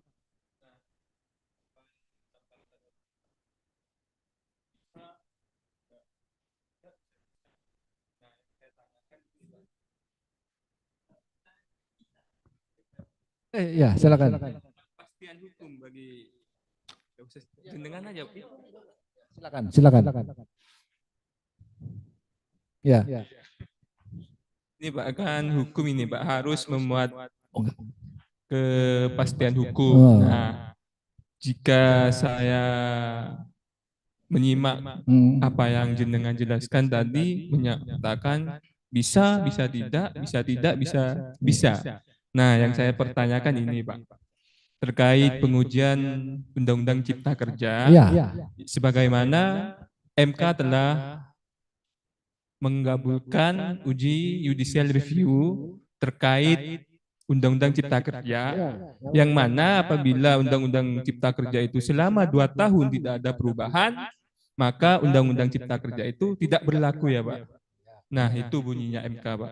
Akan tetapi mungkin ini ada kepentingan politik dari pihak presiden atau pemerintah yang saya sebutkan, bahwasanya presiden mengeluarkan Perpu, Pak, yang isinya katanya orang yang membaca Cipta Kerja itu, Pak, isinya sama, Pak. Nah, ini bagaimana, Pak, pendapatnya Bapak terkait putusan MK yang memberi jangka waktu DPR selama 2 tahun, akan tetapi tidak sampai 1 tahun Presiden membuat Perpu yang isinya sama, Pak. Katanya sih, saya tidak membaca semua, Pak, tidak membaca. Itu bagaimana, Pak, menurut Bapak? Oke, keren. Kasih aplaus pertanyaannya. Waduh. Cuma Pak, sungguh sayangnya sebelum pertanyaan Bapak itu jawaban sudah muncul, Pak, lewat karya tulis saya. Klik tindak lanjut Mahkamah Konstitusi terhadap pesan hukum putusan Mahkamah Konstitusi. Jadi Bapak belum nanya sama orang yang baca Perpu itu belum baca, saya udah bahas itu, Pak. Di bulan Maret tahun 2023. Nanti ada lampirannya di sini. Dalam putusan tersebut MK mengatakan lembaga pembentuk undang-undang minimal 2 tahun merubah memperbaiki undang-undang Cipta Kerja. Apabila tidak 2 tahun dirubah, cacat permanen. Saya ingat betul Presiden mengeluarkan Perpu. Alasannya apa? Tindak lanjut putusan MK. Materinya sama, tapi tujuan hukum yang digadang-gadang penguji Perpu itu berbeda. Ya. 1 tahun, Pak, padahal 2 tahun buru-buru. Jadi ada putusan Mahkamah Konstitusi yang ditindaklanjuti negara dengan cepat. Ada pula yang lambat, Pak. Contohnya putusan MK 90 itu kan harusnya idealnya aturan hukumnya kan sebelum merubah PKPU harus dialog dulu dengan DPR. Itu menjadi catatan juga tuh dari pihak yang berpolitik itu kan. Ya. Contoh lagi, saya ingat betul wali kota Bandar Lampung itu udah lama saya tidak berkampanye. Ya. MK pernah menguji undang-undang administrasi negara. Barang siapa anak lahir yang lebih dari 30 hari tidak mencatatkan ke catatan sipil dan dia mengurus itu di lebih dari 30 harus melalui proses peradilan. Kan butuh uang. Gimana orang tinggal di gunung, nggak keluar uang di pengadilan, pun dia ongkosnya nek ojek nek bisnya makan ya kan. Akhirnya diuji. Akhirnya MK mengatakan pasal itu inkonstitusional. Artinya anak yang lebih dari 30 hari tidak perlu proses ke pengadilan dulu untuk penetapan, dia bisa langsung ngasih catatan sipil. Sore dibuat, Pak, saya ingat betul. Besok harinya wali kota Bandar Lampung, barang siapa anak yang lahirnya lebih dari 30 hari, nggak perlu proses pengadilan dulu. Langsung ke catatan sipil, gratis. Kalau ada yang minta uang, ngomong sama saya. Peraturannya belum berubah, Pak.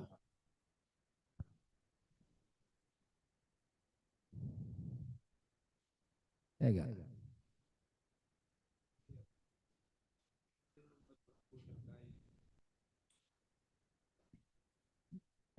Oke, saya tidak bicara substansi perpunya, saya bicara substansi konstitusionalnya.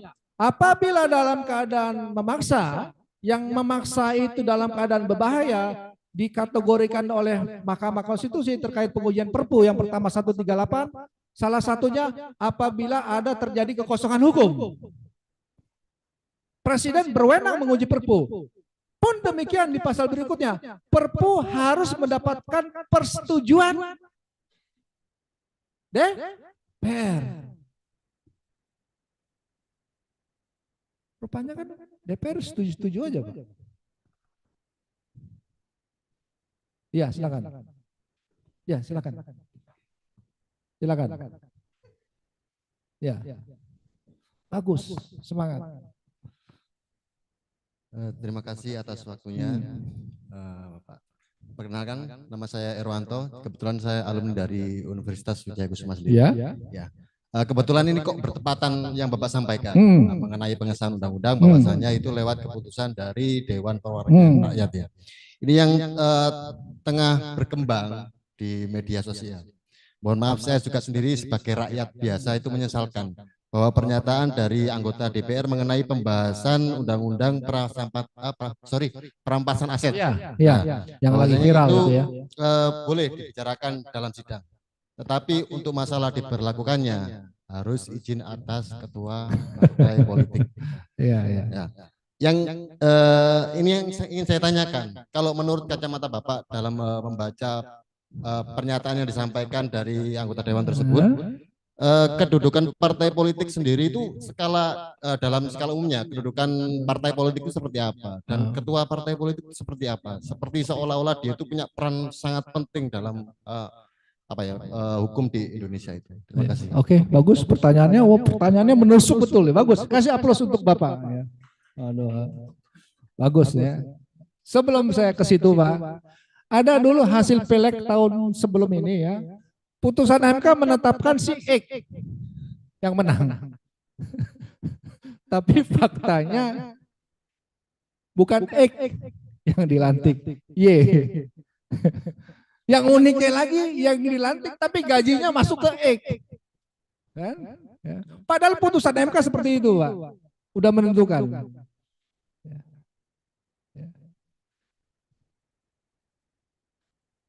Ada lagi yang disebut teori Lawrence Friedman, legal system. Faktor-faktor hukum itu adalah substansi, ya, aturan hukumnya, ya, struktur, ya, penegaknya, culture, budaya. Nah, yang ditetapkan X, yang dilantik Y. Yang kata Bapak tadi, harusnya proses legislasi pembentukan undang-undang itu jelas dalam undang-undang pembentukan peraturan perundang-undangan, Pak ya. Ya, tapi Bapak dengar pendapatnya itu sebetulnya struktur atau kultur, Pak. Aturan hukum atau budaya, Pak? Nah, itu kalau Pak Iskandar mah pinter lah menyemangati itu semua.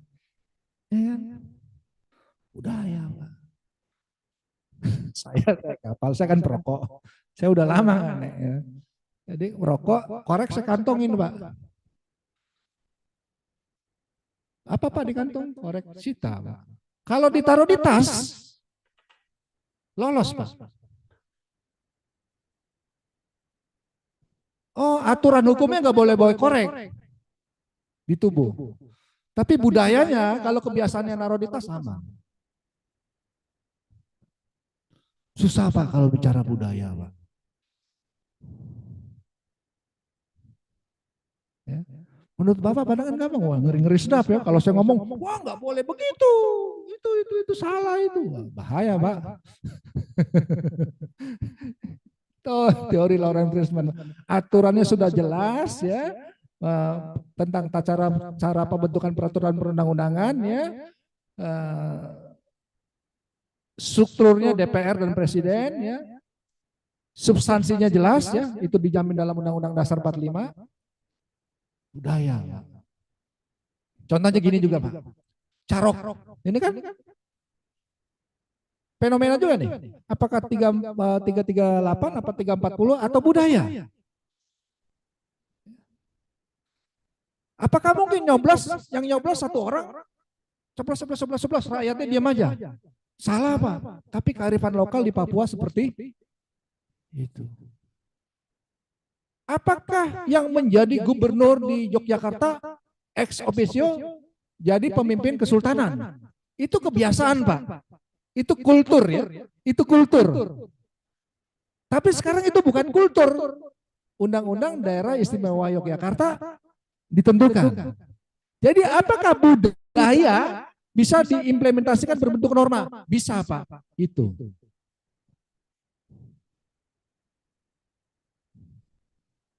Kultur Pak. Viral kan videonya, TikToknya, YouTube-nya. Siap.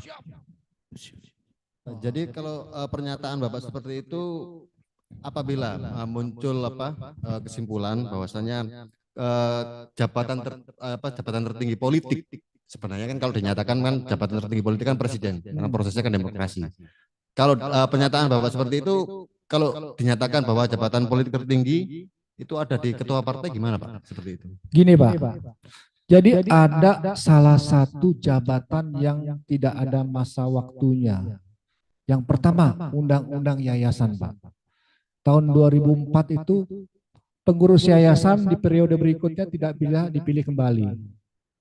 Tapi akhirnya berubah, dapat dipilih kembali. Jadi aturan hukumnya seperti itu Pak. Ya. Contohnya gini Pak, salah satu partai, masa disebutkan ya partai apa ya? Ya, jangan, bukan, enggak, ini digugat kan? Digugat, pengurusannya enggak sah, digugat kan? Akhirnya putusan apa? Terserah ADRT-nya. Susah Pak. Budaya kita Pak. Budaya Pak. Tadi saya ke sini. Waduh, saya habis makan, disiapin kopi. Pak izin Pak. Pak Iskandar, kalau Pak Iskandar mau istirahat dulu. Bu Dokter Raden, yang rokok di mana Pak? Oh bisa. Saya udah mau keluar lagi. Rupanya ketua TU-nya di situ. Sini aja Pak. Wah di sini. Di sini bisa Pak. Di Yarsip nggak boleh Pak. Kalau saya mau ngerokok, ke bawah dulu, ke masjid. Lewatin 6 lantai dulu. Atau ke atas tempat AC, keluar udara AC itu. Jadi kembali ke tadi, hukum berlaku pada waktu dan tempat tertentu. Budayanya seperti itu Pak. Pak, budaya kita tuh pasti macam-macam Pak. Karena kita bukan partai komunis. Cuma satu partai. Bukan hanya bikameral. Kalau di Amerika tuh cuma 2 Pak. Dasar Demokrat lo, dasar Republik lo, cuma 2 partai. Kita Pak, banyak dan setiap pemilu berganti yang daftar. Cenderung pemikiran seperti itu, ya begitu Pak, saya jawab Pak. Karena kita tidak paham seperti yang berlaku di luar sana. Ya bahkan di REC kan, ya izin ya, tidak mau membicarakan komunisme enggak, ya. Di sana yang konon partai komunis kalau dia korupsi di atas 1 miliar, 1, 2, 3 di depan balai rakyat. Dar. Dalam partai politiknya tidak boleh membicarakan agama. Tapi kok maju ya Pak negaranya kemana-mana? Bingung kita. Mau bicara hablum minallah atau hablum minanas. Nanti makanya bagus juga ya di PKPA ngundang ustadz ya. Kalau bicara hablum minallah. Enggak, ini kelakar ya. Ya, kelakar. Jadi gitu Pak, budaya kita Pak. Budaya. Menurut pandangan Bapak, dalam arti ADRT itu ketua umum dia yang menentukan Pak. Dia yang menentukan. Kalau mau lebih simpel lagi, gampang pertanyaan Pak. Ya udah deh, nggak usah pemilihan presiden. Semua ketua parpol menjadi petinggi negara. Tambah berantem Pak. Ya kan? Untuk mencoblos 100-200 orang Pak. Saya kan rumahnya di belakang Cempaka Putih Pak. Di situ GOR Jakarta Pusat. Di situ tempat kumpulnya alat peraga kampanye. Dari siang sampai malam sampai subuh wer. Cuma ngegiring berapa ratus suara aja sibuk orang. Pak kenapa ya Pak? Kita nggak langsung e-voting aja. Kita transfer ke Bapak 10 juta, 100 juta BRSPP tinggal pencet jari. Ini hanya menentukan nomor sekian kok harus susahnya minta ampun. Mungkin kita belum siap Pak. Apakah benar nanti secara elektronik? Ya kan? Atau bisa saja, waduh, hilang dong loka kita, kegiatan kita nggak dapat honor dong. Mungkin saja kan? Kalau begitu kan Pak, kepangkas habis. Ya, jadi budaya kita seperti itu Pak. Tapi memang Pak, memang kejadiannya seperti itu Pak, ketua parpol. Ada, saya nggak perlu dikatakan, ada seorang politikus mengatakan, misalnya yang terpilih 1-2 pileg, dapil ini. Nah rupanya yang nomor 2 ini PAU karena meninggal. Yang jadi itu bukan nomor 3. Menurut undang-undang nomor 3, tapi faktanya Pak. Tadi kultur budaya Pak. Nanti digugat ke petun. Terserah kebijakan pemimpin ADRT partai, kan pusingnya gila. Makanya saya katakan tadi Pak, Bapak bingung jangan hanya satu keraguan pendapat. Saya mengatakan sebagai pembelajar ilmu hukum, lebih baik bingung dalam mengadain berbagai pendapat daripada bingung dalam memahami satu pendapat. Itu berbahaya Pak. Kalau Bapak hanya bingung memahami satu pendapat, nggak bergerak Pak, bingung maju enggak. Tapi kalau Bapak berbagai pendapat, Bapak bisa bersilat lidah ya. Kayak Hasan Busri ya, dihajar dari belakang, dia lempar ke belakang kan, dihajar adiknya ngikut. Ya. Jadi bingung dalam keadaan memahami banget. Ya silakan Pak.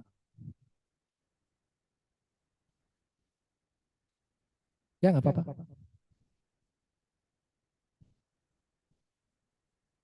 Nah ya. Dilihat dari mungkin manfaat dari apa ya, sekarang kan untuk media itu sangat banter ya. Jadi mungkin ini merupakan pembelajaran, mungkin wawasan bagi masyarakat, utamanya rakyat ya. Berarti yang terjadi sekarang mungkin ini sudah dari dulu Pak ya. Mungkin sudah dari, ternyata rakyat sekarang baru sadar bahwasannya itu praktek politik di Indonesia itu sebenarnya ya kayak gitu Pak ya. Terus berarti selama ini kita menyalahi dasar negara kita sendiri sebenarnya ya, mengenai Pancasila, berdirinya Indonesia seperti apa. Terus dulu mungkin yang pernah mengalami pada masa orde baru Pak ya, dipimpin satu pemimpin, mungkin secara itu memang bukan proses dinasti Pak ya, cumanya berkelanjutan, itu kayak adem ayem. Apakah sebenarnya itu sistem demokrasi itu cocok enggak dengan sejarahnya Indonesia, bahwa Indonesia itu dulunya itu adalah terbentuk dari beberapa kerajaan-kerajaan yang sudah pasti menggunakan kekuasaan yang sistem dinasti turun menurun. Apakah seperti itu yang layak bagi Indonesia?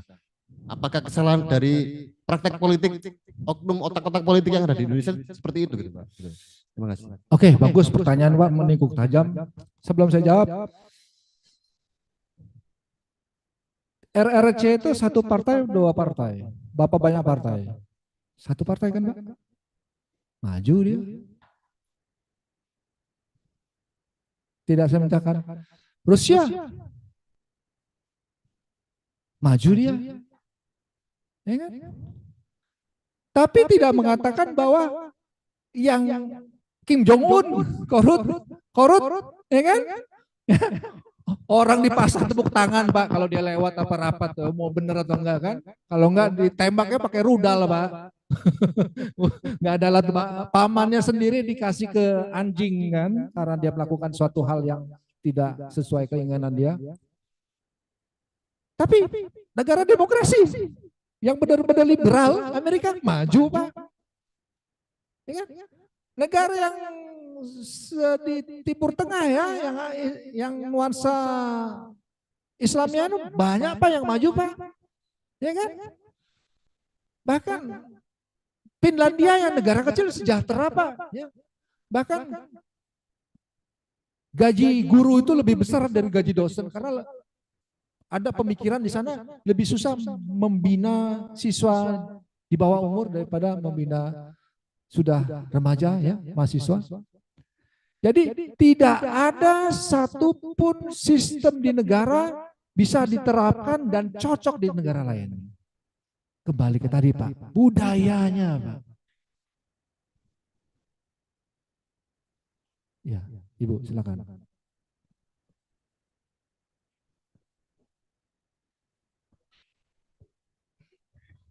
Silakan Ibu. Ini Pak, mungkin mau merefresh yang ke belakang ya. Pada tahun 2006 ada putusan MK terkait dengan namanya Undang-Undang Komisi Kebenaran dan Rekonsiliasi. Iya. Nah itu kan pada saat itu kan keluarga korban pelanggaran HAM berat itu kan mengajukan constitutional review terkait dengan salah satu pasal, yang mana pasalnya itu adalah menyatakan kalau misalnya ada pelaku pelanggaran HAM berat yang sudah di KKR-kan, maka tidak boleh diadili di dalam pengadilan HAM. Nah, tetapi akhirnya Mahkamah Konstitusi justru mengeluarkan putusan yang mana isinya itu justru bukan disuruh revisi, tapi malah dibatalkan seluruhnya. Iya. Nah itu kan maka secara nggak langsung dalam konsep keadilan korban, maka kan putusan MK itu tidak berpihak kepada korban, Pak. Karena kan semakin memperkeruh juga ya terkait dengan penyelesaian kasus pelanggaran hak asasi manusia yang berat di Indonesia. Terus juga kayak misalnya pengungkapan kebenaran, kayak kasus 65, apakah beneran PK itu salah atau tidak, itu kan sampai sekarang masih belum selesaikan. Nah itu yang saya ingin tanyakan, itu apakah boleh MK mengeluarkan putusan yang berakibat sampai penyelesaian pelanggaran HAM berat itu nggak selesai sampai saat ini. Bahkan Artinya semakin MK menyetop gitu ya? Iya, menyetop undang-undang. Semua undang-undang isinya. Jadi sampai sekarang nggak ada soal KKR itu. Oke. Terus ada yang kedua. Terus juga ada putusan tahun 2016 yang terkait dengan nomor 75 itu di mana terkait dengan bolak-baliknya berkas antara Komnas HAM dan Jaksa Agung. Di situ kan ada salah satu, kalau nggak salah kesimpulannya MK, yang mana itu menyatakan kalau penyelesaian pelanggaran HAM berat di Indonesia itu secara yuridis itu di tataran yuridis sudah selesai, tetapi dalam tataran politis akhirnya itu yang diperlukan komitmen pemerintah, jadi perlu political will gitu loh Pak. Nah ingin saya tanyakan, kalau seperti itu kira-kira solusi apa yang diberikan oleh MK kepada para korban dan keluarga korban pelanggaran HAM berat, sama selama ini kan antara Jaksa Agung dan Komnas HAM juga masalahnya ya bolak-balik berkas itu yang masih belum selesai gitu Pak. Oke, terima kasih. Dengan Ibu siapa? Sapia, kasih aplaus Ibu Sapia ya. Sosok juga ini ya, sosok bagus. Yang pertama tentang rekonsiliasi ya, akhirnya di putusannya tidak sesuai harapan masyarakat. Nah, Ibu juga tadi bicara tentang pelanggaran 65 ya. PKI itu terjadi kapan Bu? Siang hari, pagi hari, subuh hari, malam hari. Saksinya ada nggak? Nggak ada ya. Tahu John F. Kennedy Bu? Ratusan ribu rakyat mati. Sampai sekarang tahu gak pastinya siapa yang nembak? Tahu gak? Gimana PKI?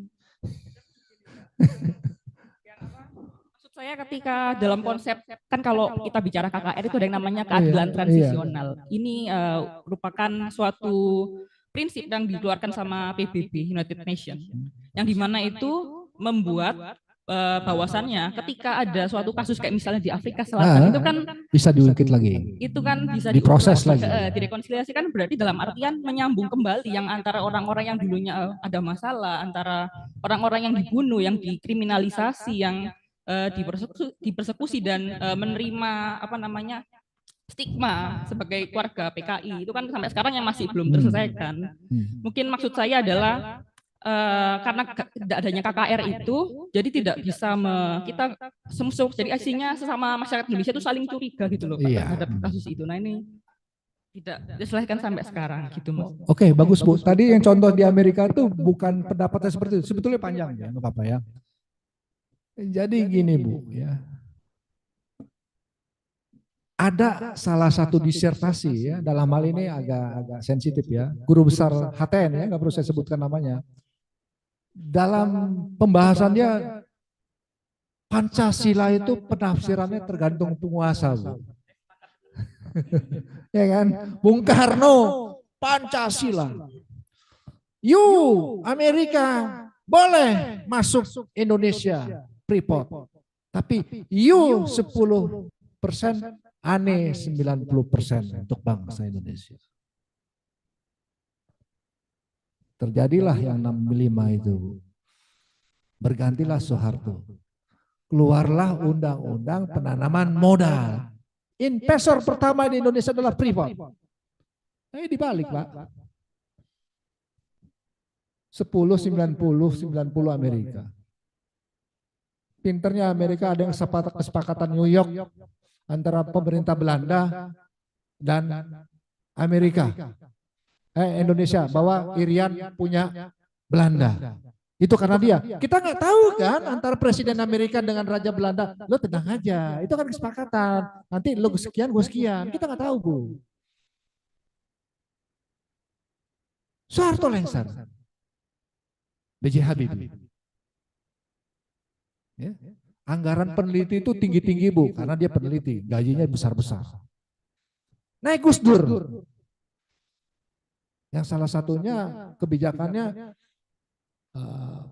perayaan barongsai boleh, penghapusan KTP merah, anak PKI bisa mendaftarkan jadi PNS atau lagi. Apakah bisa, Bu, ditegakkan yang apa Ibu tujukan? Bisa, Bu, ketika penguasa kita menafsirkan Pancasila yang seperti Ibu itu. Bisa. Ya. Pancasila nggak boleh. Anak ini mah jadi anggota dewan atau PNS. Melanggar nilai-nilai Pancasila. Gus Dur naik. Tafsir beda. Apakah bisa? Yang diharapkan ini bisa, Bu. Dengan catatan penguasa kita menafsirkan Pancasila sesuai apa yang Ibu inginkan. Makanya jangan dipandang enteng. Lebih baik kita bingung memahami berbagai pendapat, berbagai argumentasi, berbagai teori. Yang saya ungkapkan itu. Daripada bingung terhadap satu pendapat. Ya kalau pendapatnya benar. Bisa, Bu. Ya. Jadi gini misalnya. Ibu sudah berkeluarga? Yang sudah berkeluarga? Ibu? Ibu? Ibu ya? Ya. Ini Bu, contohnya analogi Ibu. Ya. Kalau terkait pertanyaan yang berbau-bau HAM masa lalu itu kan biasanya terkait politik Bu ya. Para peserta bukan melihat pendapat saya, melihat Pak Iskandar tuh maunya kemana nih kan. Saya kasih contoh tema yang sederhana tidak bawa politiknya. Ibu sudah punya istri, punya suami, Ibu sudah punya suami. Pernah Undang-Undang 1 tahun 74 tentang perkawinan diuji oleh seorang laki-laki. Kalau tidak salah saya puji ya, pengusaha logam. Pak Hakim, saya kok mau nikah kembali harus izin istri saya sih? Gak adil lah. Uang gua nafkahin semua kok. Akhirnya permohonannya ditolak. Salah satu pendapat hakim, justru itulah untuk mencipta keadilan. You harus izin istri untuk menjaga hak. Izin istri kan? Ibu pasti pendapat Ibu setuju seperti itu. Nanti saya kasih narasi, Ibu agak goyang dengan pendapat seperti itu. Harus izin istri. Bapak Ibu tahu kasus Inara Rusli? Tahu? Di TikTok atau di media massa? Boleh Virgon poligami, tapi saya yang carikan. Saya nggak mau dong. Kalau istri keduanya atau yang mudanya bisa disebut itu nanti begini. Boleh Virgon poligami. Ibu searching di Google masih ada itu. Tapi saya yang carikan. Lantas timbul pertanyaan, apakah Undang-Undang 174 nikah poligami harus izin istri? Itu dulu yang menguji laki, nanti bisa saja yang menguji perempuan. Pak Hakim nggak adil. Harusnya kalimatnya untuk menjadi calon presiden atau wakil presiden usia minimal 40 tahun atau pernah menjadi kepala daerah. Nikah Undang-Undang nomor 174, nikah poligami harus izin istri atau referensi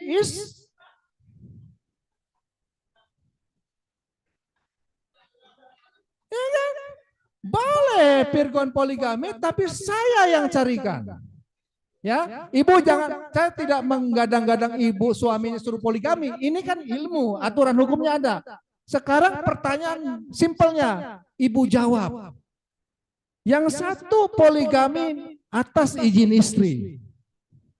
Yang satu nikah poligami atas referensi istri. Potensi konflik yang mana, Bu? Yang mana? Hah? Izin, karena ibu nggak tahu kalau referensi. Tahu gua ibadahnya bagus. Gua yang bawa dia nggak bisa macem-macem. Gua tahu siapa orang tuanya. Gua tahu keluarganya kan. Bisa saja nanti ibu yang menguji. Nggak adil, Pak. Suami mau dia izin maksa. Saya yang bawa referensi sih. Jadi kalimatnya untuk menjadi calon presiden atau wakil presiden minimal 40 tahun atau sudah pernah menjadi kepala daerah. Untuk nikah poligami harus izin istri atau referensi garing bawaan istri. Nah, timbul pertanyaan antara pihak bapak sama ibu, wanita laki. Adil poligami izin istri atau adil poligami izin istri atau referensi istri? Laki saya tanya. Izin. Artinya apa? Hukum tergantung siapa yang menafsirkan. Tafsir Pancasila siapa yang sedang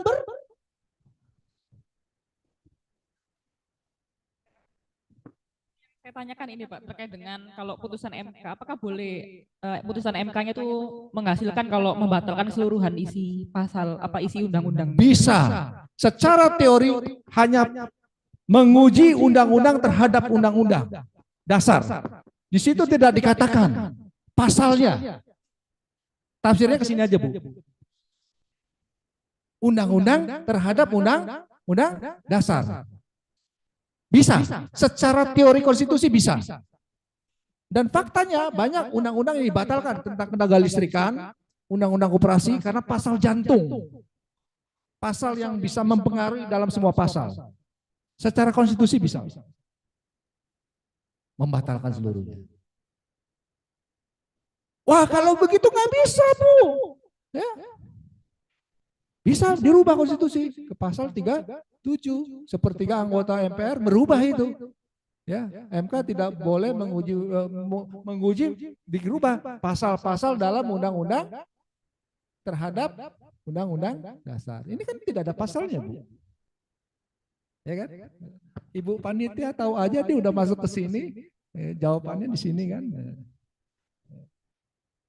Yang pasal 24. Pasal 24 menguji undang-undang terhadap undang-undang dasar. Tidak disebutkan dia menguji pasal. Artinya kalau undang-undang itu tidak melanggar konstitusi bisa secara permanen. Sudah pernah terjadi undang-undang koperasi dan ketenaga listrikan. Pasal jantungnya, Bu. Terkait mencakup semua hal. Sama berarti Pak sama yang KKR yang tadi. Karena memang itu yang paling yang diperlukan itu Pak. Bisa. Nah, tapi bagaimana kalau ketika dampak atas dikeluarkannya pasal tersebut itu sampai berakibat Merugikan. Iya, merugikan masyarakat itu gimana kira-kira? Ya ada jalur, Bu, uji lagi. Bisa, ada jalurnya. Pasal yang sudah diuji bisa diuji kembali. Ya makanya saya katakan tadi, nikah poligami kan diuji kan laki itu, pasalnya itu diuji. Diuji lagi sama ibu ini. Konon rencananya tadi udah bisik-bisik ke sebelah.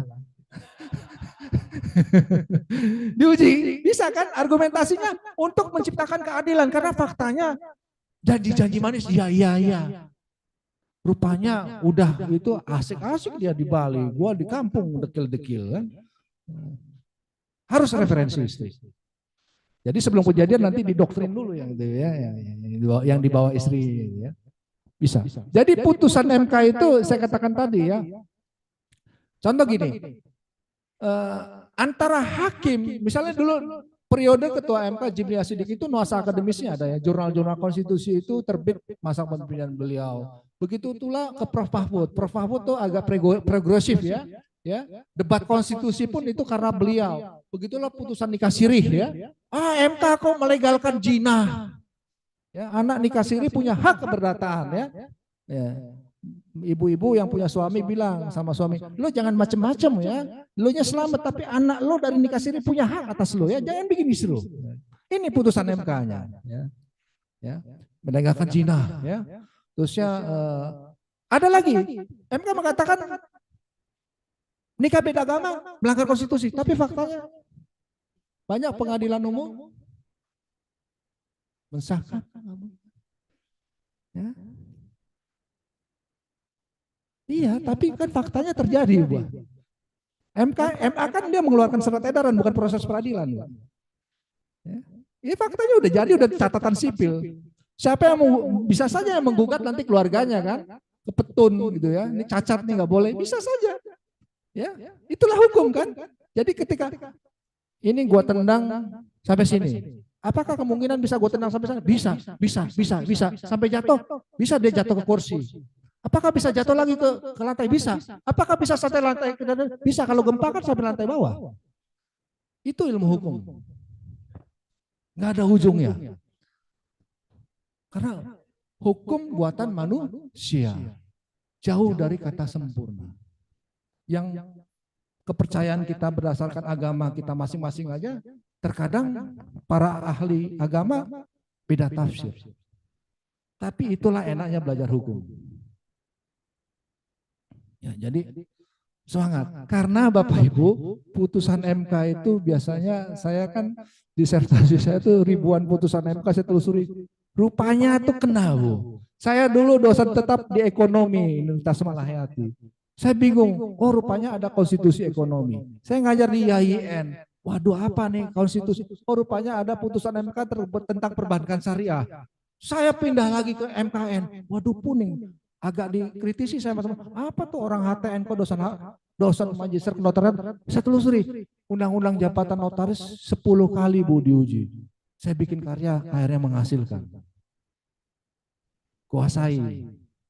Jadi Bapak Ibu kalau bicara Mahkamah Konstitusi, hukum acara Mahkamah Konstitusi, kuasai putusan Mahkamah Konstitusi. Dan putusan Mahkamah Konstitusi saya katakan tidak abadi. Tidak final dan mengikat. Walaupun dalam Undang-Undang Dasar 45 final dan mengikat.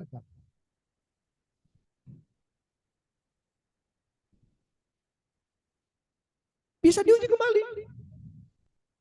Ya putusan 90 itu kan udah diputus siang, diputus lagi setelah jam siang.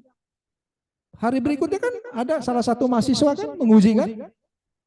Dengan catatan argumentasinya berbeda. Yang satu untuk menciptakan keadilan istri, yang satu, oh nggak adil Pak, harusnya ada juga alternatif referensi istri.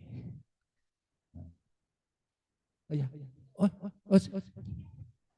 Oke siap silakan.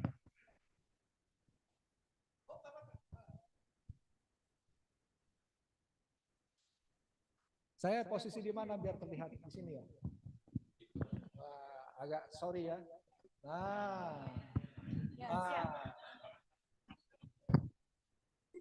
Ya, silakan. Baik, pertanyaannya dari Mas Gesang Iswahyudi. Pertanyaannya, pertimbangan hukum apa oleh MK sehingga dalam open legal policy oleh DPR tidak dipenuhi, tetapi tetap dilakukan dan sampai putusan Mahkamah Konstitusi disahkan? Sudah Pak. Oke, saya yakin ini terkait putusan usia batas cawapres atau pernah. Ahli hukum mengatakan nggak boleh, MK itu hanya membatalkan undang-undang, tidak boleh mengeluarkan norma hukum. Itu open legal policy setelah kebijakan pembentuk undang-undang, MK itu hanya membatalkan. Dia sekarang waktu jadi MK itu harus progresif untuk kepentingan manusia. Bahkan Bapak Ibu, dalam perkara 90 itu, kalau pengujian undang-undang itu kan ada pihak terkait.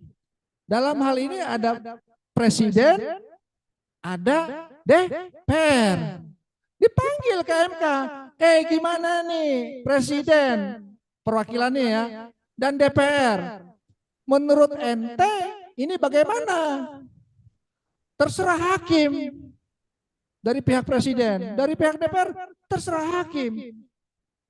Akhirnya hakim MK memutus yang kita sudah dapat ini hasilnya, bahkan pemilu sudah berlangsung. Masyarakat kisruh. Jadi saya katakan, ada pihak yang mengatakan MK tidak boleh membatalkan undang-undang. Tidak boleh membuat norma hukum, dia hanya membatalkan. Ada doktrin mengatakan, fakta lebih kuat daripada kata-kata. Faktanya di perkara usia batas cawapres itu unsur DPR terserah hakim, unsur presiden terserah hakim. Sementara dalam teori hukum mengatakan MK hanya membatalkan, tidak boleh membuat norma hukum. Pembuat norma hukum itu hanya pembuat undang-undang, dalam hal ini presiden dan DPR. Tapi ketika presiden dan DPR bersidang terserah hakim. Makanya Bapak Ibu saya bilang, lebih baik bingung dalam memahami berbagai teori daripada Bapak Ibu memahami satu teori. Fakta lebih kuat daripada kata-kata. Pun demikian, ketika MK membuat norma hukum baru, semestinya dan seharusnya dan biasanya ada pertimbangan yang luar biasa. Contoh, MK berwenang menguji Perpu. Wah, bahaya kalau ada presiden seperti zamannya Gus Dur dulu mengeluarkan Perpu seenak jidat misal, dan persetujuan DPR pada sidang berikutnya nggak jelas kapan, padahal gara-gara Perpu tersebut banyak orang dirugikan hak konstitusionalnya. Sungguh berbahaya kalau MK tidak walaupun sampai sekarang tidak ada permohonan yang dikabulkan pengujian Perpu. Jadi jangan paham aja, Pak, MK berwenang menguji Perpu. MK pernah mengabulkan, nggak tahu saya, jangan. Benang merahnya Bapak Ibu harus kuasai. Gitu. Ya, nyambung ya. Yang dari lambung ini mungkin ya. Oh, oke, selanjut aja 1 menit. 1 menit ya. Ini jenis putusan MK ya. Ini yang tadi ya. Putusan akhir yaitu satu sikap dan pernyataan pendapat yang benar-benar telah mengakhiri sengketa tersebut. Ya, apakah tadi yang Bapak katakan putusan akhir atau putusan selah, yaitu putusan diberikan oleh pihak majelis hakim atas permohonan pihak bersengketa terkait sesuatu hal yang berhubungan dengan perkara yang atau pertimbangan hakim. Putusan selah dapat berupa permintaan untuk melakukan atau tidak melakukan sesuatu. Itu berdasarkan sifatnya. Kalau amar putusannya ada tidak dapat diterima, dikabulkan sebagian, ditolak, konstitusional, penundaan melakukan putusan, perumusan norma dalam hukum, putusan, bahkan ada putusan yang berlaku surut. Berikutnya Ibu. Nah, objek sengketa ini ada di e-book. Coba buka e-book hukum acara MK. Itu contoh permohonan ada Bapak Ibu. Ya. Semua. Dan disertasi saya yang tentang permohonan MK ada 500 halaman. Dan tulisan saya 10 ada, baik nasional internasional ada. Jadi saya katakan tadi, lebih baik kita diskusi seperti ini. Ya, yang agak-agak nyerempet tapi tidak berpolitik yaitu Bu ya, antara izin atau referensi. Ya. Itu contoh, artinya lebih baik kita bingung, kan beda. Kalau setuju nggak adil Pak, tapi kalau Ibu adil kan? Tergantung sudut pandang. Gitu ya. Contoh-contohnya sudah ada nih e-book hukum acara MK, ada disertasi ya. Ada satu pertanyaan terakhir? Ada. Satu pertanyaan terakhir bagaimana panitia? Sudah cukup. Oke, Bapak Ibu, mohon maaf kalau saya salah kata. Saya belajar juga dan jangan takut berkomunikasi dengan saya. Saya aktif di dunia maya, kegiatan saya. Cari aja Iskandar Muda ya di Facebook. Silakan bertanya dan saya doakan semoga Bapak Ibu sukses, sehat selalu. Dan ada pesan kepada saya seluruh advokat. Ada 2 hal Bapak Ibu menjadi advokat handal. Yang pertama, hormati organisasi di mana Bapak Ibu berpijak. Itu, hormati organisasi. Yang kedua, hormati sesama rekan advokat. Terkhusus yang senior, hormati. Walaupun antara junior senior bisa tempur di pengadilan di dalam sidang, tapi keluar sidang ngopi bareng, makan bareng, rokok bareng. Oke, cukup sekian. Wabillahi taufiq hidayah. Wassalamualaikum warahmatullahi wabarakatuh. Waalaikumsalam warahmatullahi wabarakatuh. Kita foto bareng kali ya buat Baik, terima kasih disampaikan kepada Dr. Iskandar Muda, SHMH, atas pemaparan materi dan jawaban yang sangat luar biasa dan tentunya sangat bermanfaat untuk kita semuanya. Semoga kita bisa bertemu lagi dengan Dr. Iskandar Muda di lain waktu karena materinya masih kurang ya. Sepertinya masih kurang ya. Ya, nanti bisa langsung dihubungin aja kalau ada pertanyaan-pertanyaan yang penting. Eh, Baik, mungkin cukup sekian dari saya selaku moderator. Apabila ada perkataan atau perbuatan yang kurang berkenan, saya Dian Wahyuni, mohon maaf yang sebesar-besarnya. Saya akhiri, wassalamualaikum warahmatullahi wabarakatuh. Kita foto bersama terlebih dahulu.